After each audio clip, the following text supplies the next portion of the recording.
জয়ী জয়ী সমবায়ীদের এখানে আপনি সম্বর্ধনা দিলেন, কিন্তু গতকালও একটা সমবায় নির্বাচন দেখলাম কাঁথিতে, যেখানে পিতা পুত্র একেবারে কার্যত দাপিয়ে বেড়ালে। কোথাও যে আশঙ্কা যে বিধানসভা ভোট সামনের বছর পুলিশের জন্য করে, এখানে হিন্দু এলাকায় জিততে পারে না, মুসলিম এলাকায় জিতে। 18টা সমবায়ের ভোট হয়েছে, এখানে 15টা বিজেপি পেয়েছে। এখানে আমাদের হিন্দু এলাকায় ওরা জেতে না, মুসলিম এলাকায় জিতে। এখানে পরিষ্কার মানুষজন, আর হিন্দু এলাকায় এসে ওরা দাদাগিরিও করতে পারে না। এখানে হিন্দুরা ভীষণ ঐক্যবদ্ধ।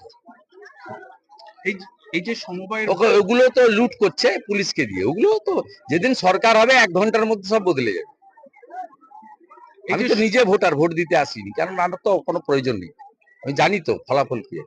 এই যে সমবায়ের ভোট, সেখানে দেখা গেল যে 78টা গতকাল। ওগুলো বাদ দেন, এখানেও তো 45টা আমরা জিতেছি। ওগুলো কি আছে, জেলায় 80টা সমবায় বিজেপি জিতেছে। ওগুলো বলে হয়তো যত লুট করবে লাভ। তো 22-এ কাঁথি পুরসভা লুট করেছিল, 24-এ লোকসভায় সাফ করে দিয়েছি। সমবায় লুট করেছে, 26-এ সব হারিয়ে দেবো, 16টাতে হারিয়ে দেবো। দীর্ঘ 1 দশক মোথাবাড়ি দেখার পরে, নওদা দেখার পরে কোন হিন্দু লোক মমতাকে ভোট দিবে না। আমি আপনাকে লিখে দিলাম, দীর্ঘ 1 দশক চাকরি বাঁচানোর জন্য তারাও ভোট দিবে না, আমি বলে রাখি। দীর্ঘ প্রায় 12 বছর পর গেলেন, আরএসএসের সদর দপ্তরে গেলেন, কি বলবেন? পৃথিবীর সবচেয়ে বড় সামাজিক সংগঠন ভারতীয় সংস্কৃতি, সনাতন সংস্কৃতিকে অক্ষয় অমর করে রেখেছে। ওটা পুণ্যভূমি, মন্দির।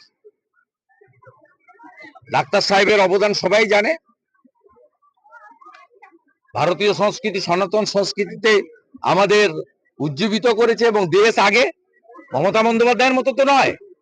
মমতা ব্যানার্জি যদি ওই শিক্ষায় শিক্ষিত হতেন, ইংল্যান্ডের মাটিতে দাঁড়িয়ে আজকে ইংরেজদের শাসনের প্রশংসা করছেন।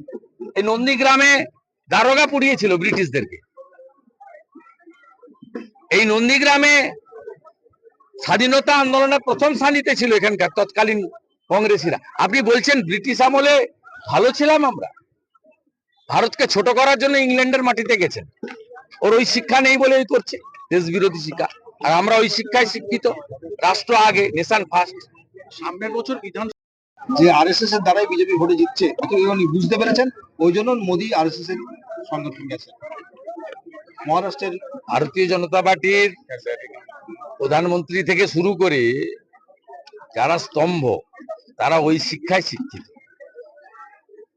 ওই শিক্ষায় শিক্ষিত, যে শিক্ষায় একাত্ম মানববাদের কথা বলে, দেশপ্রেমের কথা বলে, রাষ্ট্রবাদের কথা বলে, গীতা, বেদ, উপনিষদ, রামায়ণ, মহাভারতে যা লেখা আছে সেই কথা বলে, শুচি শুদ্ধ পবিত্র হয়ে সনাতন সংস্কৃতিকে অক্ষয় অমর করে রাখার কথা বলে, মোগল পাঠানদের কালো দিন ভুলিয়ে দেওয়ার কথা বলে।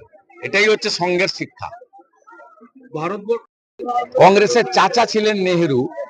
ভারত চীন যুদ্ধের সময় এত সেবা দান করেছিল স্বয়ংসেবকরা।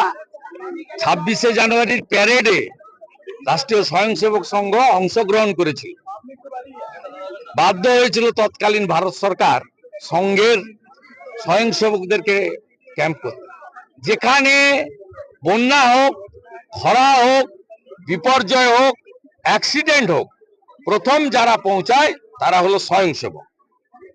কিছুদিন আগে বালাসরে যে ট্রেন অ্যাক্সিডেন্ট হয়েছে, সেখানে 700 ইউনিট ব্লাড কয়েক ঘন্টার মধ্যে দিয়েছে রাষ্ট্রীয় স্বয়ংসেবক সংঘের তরুণ স্বয়ংসেবকরা।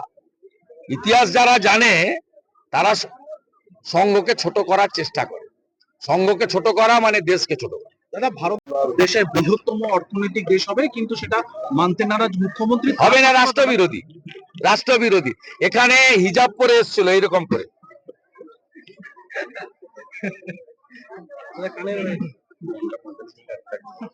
এরকম করে হিজাব পরে এসেছিল এইখানে বয়ালে, আর সব হিন্দু লোক জয় শ্রীরাম জয় শ্রীরাম করেছে।